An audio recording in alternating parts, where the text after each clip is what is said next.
ଅନେକ ଦିନ ତଳର କଥା। ଗୋଟିଏ ରାଜ୍ୟରେ ଜଣେ ରାଜା ଥିଲେ। ରାଜା ଜଣକ ଭାରି ନିର୍ଦ୍ଦୟ ଓ ଅତ୍ୟାଚାରୀ। ନିଜ ରାଜ୍ୟର ପ୍ରଜାମାନଙ୍କୁ ଶୋଷଣ କରୁଥିଲେ। କ୍ଷମତା ବଳରେ ପ୍ରଜାମାନଙ୍କ ସମ୍ପତ୍ତିକୁ ହଡ଼ପ କରୁଥିଲେ। ନିଜ ରାଜ୍ୟକୁ ଛାଡ଼ି ଅନ୍ୟ ରାଜ୍ୟମାନଙ୍କୁ ଘୃଣା କରୁଥିଲେ। ପଡ଼ୋଶୀ ରାଜ୍ୟମାନଙ୍କୁ ନିଜ ଅକ୍ତିଆରକୁ ଆଣିବାକୁ ବିଭିନ୍ନ ପ୍ରକାର କୁଟିଳ ଚିନ୍ତାମାନ ଆପଣାଉଥିଲେ। ଅନ୍ୟର ଦୁଃଖରେ ସେ ସୁଖର ସଉଦା କରୁଥିଲେ। ନିଜ ରାଜ୍ୟରେ ଭୋଗବିଳାସରେ ଦିନ କାଟୁଥିଲେ। ସମୟ ଗଡ଼ି ଚାଲିଲା। ରାଜା ଯୌବନରୁ ଧୀରେ ଧୀରେ ବୃଦ୍ଧ ହେବାକୁ ଲାଗିଲେ। ଥରେ ରାଜାଙ୍କୁ ଗୋଟିଏ ଅଜଣା ରୋଗ ଗ୍ରାସ କଲା, ଯାହାଦ୍ୱାରା ରାଜାଙ୍କର କୌଣସି କାର୍ଯ୍ୟରେ ମନ ଲାଗିଲା ନାହିଁ। ଧୀରେ ଧୀରେ ସେ ନିଜ ଉଆସ ଭିତରେ ସମସ୍ତ କବାଟ ଝରକା ବନ୍ଦ କରି ଅନ୍ଧାରରେ ରହିବାକୁ ପସନ୍ଦ କଲେ।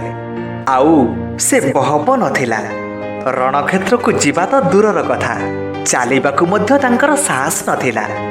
ରାଜାଙ୍କ କର୍ମଚାରୀମାନେ ଅନେକ ଔଷଧପତ୍ର ବ୍ୟବସ୍ଥା କଲେ, ଅନେକ ଡାକ୍ତରଙ୍କର ପରାମର୍ଶ ନେଲେ, ହେଲେ କିଛି ବି ଶୁଭଫଳ ଫଳିଲା ନାହିଁ। ଧୀରେ ଧୀରେ ରାଜାଙ୍କୁ ସବୁ ଭୋଗବିଳାସ ତୁଚ୍ଛ ପରି ଲାଗିଲା। ଔଷଧ ମଧ୍ୟ ତ୍ୟାଗ କଲେ। ଥରେ ରାଜାଙ୍କର ମନ୍ତ୍ରୀ ଜଣେ ରାଜାଙ୍କୁ କହିଲେ ଯେ ପଡ଼ୋଶୀ ରାଜ୍ୟରେ ଗୋଟିଏ ମହାବିଦ୍ୟାଳୟ ଅଛି। ସେଠି ଉନ୍ନତରୁ ଉନ୍ନତର ଡାକ୍ତରମାନେ ଅଛନ୍ତି, ଯେଉଁମାନେ ପିଲାମାନଙ୍କୁ ଡାକ୍ତରୀ ବିଦ୍ୟା ଶିକ୍ଷା ଦିଅନ୍ତି।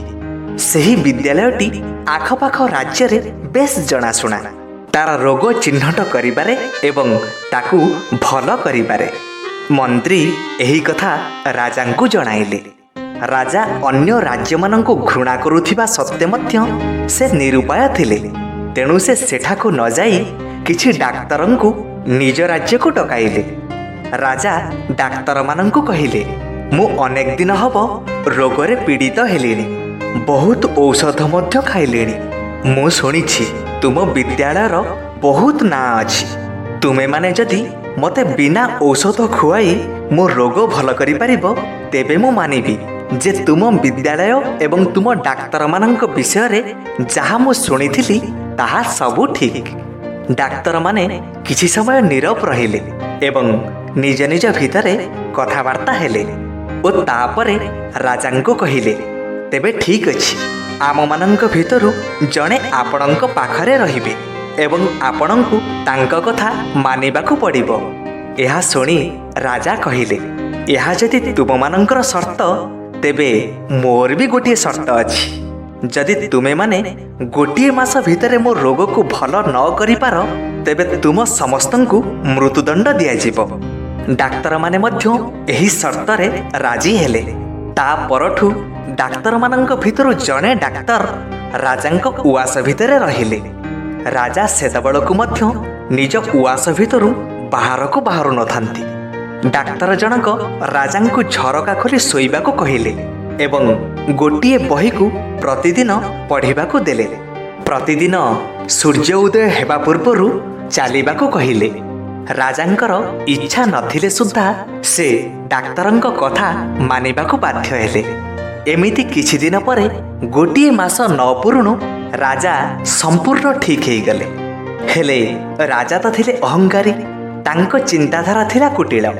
ସେ କେମିତି ବା ଏସବୁ ସହଜରେ ସହ୍ୟ କରିପାରିଥାନ୍ତେ? ସେ ଏକଥାକୁ ସହିପାରିଲେ ନାହିଁ ଯେ ଅନ୍ୟ ରାଜ୍ୟର ଡାକ୍ତରମାନଙ୍କ ଠାରୁ ସେ ଆରୋଗ୍ୟ ଲାଭ କରିଛନ୍ତି। ଏହି ରାଗରେ ସେ କିଛି ସୈନ୍ୟ ପଠାଇ ପଡ଼ୋଶୀ ରାଜ୍ୟର ସେହି ମହାବିଦ୍ୟାଳୟକୁ ନିଆଁ ଲଗାଇଦେଲେ। ଫଳରେ ବିଦ୍ୟାଳୟଟି ଜଳି ଛାରଖାର ହେଇଗଲା। ସବୁ ବହିପତ୍ର ପୋଡ଼ି ପାଉଁଶ ହେଇଗଲା। ଅନେକ ଔଷଧପତ୍ର ନଷ୍ଟ ହେଲା ଏବଂ ସବୁଠୁ ବଡ଼ କଥା, ଅନେକ ଡାକ୍ତରମାନେ ମଧ୍ୟ ସେହି ଅଗ୍ନିକାଣ୍ଡରେ ମୃତ୍ୟୁବରଣ କଲେ। ପିଲାମାନେ ଜାଣିଛ, ରାଜାଙ୍କ ଆରୋଗ୍ୟ ପଛରେ ପ୍ରକୃତ ରହସ୍ୟ କ'ଣ ଥିଲା?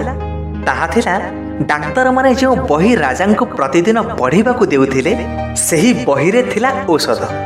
ଡାକ୍ତରମାନେ ଔଷଧକୁ ଗୁଣ୍ଡ କରି ସେଥିରେ ପାଣି ଦେଇ ଗୋଟିଏ ପେଷ୍ଟ ପ୍ରସ୍ତୁତ କରୁଥିଲେ ଏବଂ ତାକୁ ସେହି ବହିର ପ୍ରତ୍ୟେକ ପୃଷ୍ଠାରେ ଲେପନ କରି ଶୁଖାଇ ଦେଉଥିଲେ।